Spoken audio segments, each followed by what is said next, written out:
Hey everybody, welcome to the Blue Collar Beer Gentleman. I'm Topher and I started this channel because I'm a fan of craft beer, but I'm also on a limited budget, and I wanted to demonstrate it was possible to enjoy good quality beers without having to break the bank. I'm always looking for the best deal on this channel, and today I think I got a pretty good one from my friends at Bridgetown Beerhouse, located at 915 North Shaver here in Portland, Oregon. $4 is what they charged me for the NZSB New Zealand Special Bitter from Three Magnets Brewing Company. And Three Magnets is located in downtown Olympia, Washington. I just love Three Magnets. I was actually living in Washington when Three Magnets opened. Applied for a job there, didn't get hired. Don't worry guys, I'm not holding that against you. I'm going to miss Three Magnets leaving the Northwest again. I really am. I'm sorry to see to not be able to get them anymore. I'm hoping to get a connection somewhere up here who can mail me some Three Magnets beers, because I'm really going to miss them when I move out of the Northwest. Three Magnets is in fact an independent craft brewers association label holder, so Nancy will put up the logo for that. This beer, do we have an age on this? No, we don't. Bitters, not smoothies is what it says on the bottom. I don't have any sort of date on it. So let's see if we got a description of this beer. Extra special bitter ale dry hop with New Zealand grown hops. We got a 5.7 ABV on this. Typically a strong bitter located under British bitter has between a 4.6 and a 6.2 on the ABV scale, so this is about halfway point for that. There is no distinction on BJCP's or beer judging certification programs characteristics for a New Zealand bitter. An extra special bitter, which you would think I would be able to find that variety in BJCP, I could not. Instead I went to British bitter, went to strong bitter, and this is what seemed to be the case. So I'm going to label this as a strong English/New Zealand bitter. And there you have it. This is part of the Town series. It has not been reviewed or ranked by Beer Advocate. Only 56 check-ins on Untapped with an overall score of 3.66, so kind of lukewarm results on this. Last time I had a bitter, let me think, that would have been probably about, probably going on about 4 or 5 years ago, and it would have been when I was judging for,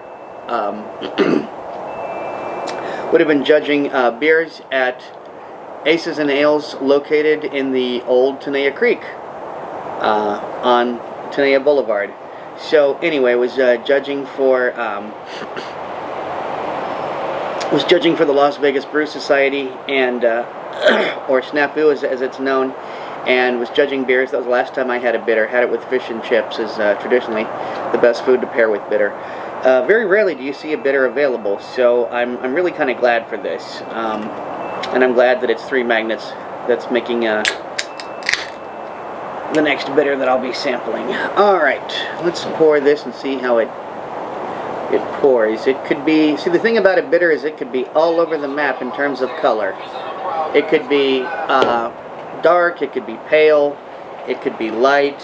This is pouring almost a carroty color. I'm going to describe this as bronzy. This is a very bronzy color. A little more deep than copper, so, but I'd still kind of label it towards the carroty side. I will describe that as medium-low carbonation. Actually, medium-high. Medium-high, I'll describe that. You've got little bubbles coming from the center, moving towards the top, but not crazy bubbles. The head is not crazy foamy, but still pretty nice and thick, and also rather resilient. Doesn't seem to be going much of anywhere. Let me give this a quick beard wipe, see what I encounter. Sure picked up a hop profile. Now, which hops in specific I was not able to ascertain. Probably going to have to stick my schnoz in directly in order to figure that out, so give me just 1 second here. Alright. Okay, now I smell the hop, or not the hops, but the malt, really. The malt profile came through. I smell a lot of two-row here. I don't know if I read this or not, but just in case I didn't, the description by Three Magnets that's listed here on Untapped. New Zealand special bitter, part English, part New Zealandish. The best parts of both malty and fruity hops sing in this beer. So this does seem to be a balance of of malt and hop, and I'm kind of looking forward to checking out what this is going to taste like. Well, I don't see any reason to keep yapping my flap. I'm going to drink. Cheers.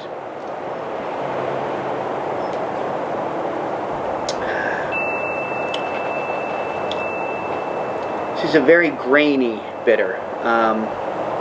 As I said, I could smell the malt profile.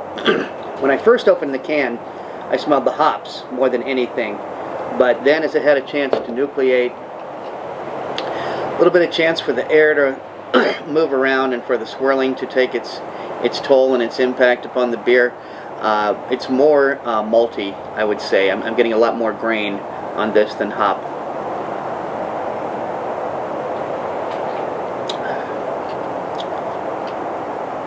This is, I don't know, it's falling a little short of the bitter. I was expecting see, I think the malts may have tempered down the bitterness just a little too much. Well, I think it deserves a better score than like everybody else has been giving it. Rather than giving it a 3.5, I'm going to give it a 3.75, but all in all, it's not exceptional. And I do think that the malt, as I said, I think the malt tempered down the bitterness a little bit too much, and now it's closer to, I'd say it's a little closer to a hoppy pale ale than a bitter. But it was worth a shot.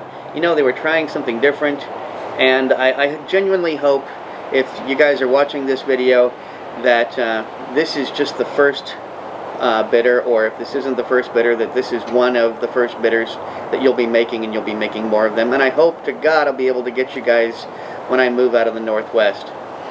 Well guys, if you like this video, please be sure to like, comment, subscribe, and share. Don't forget to check out my other channel, Fat 50 and Running a Marathon.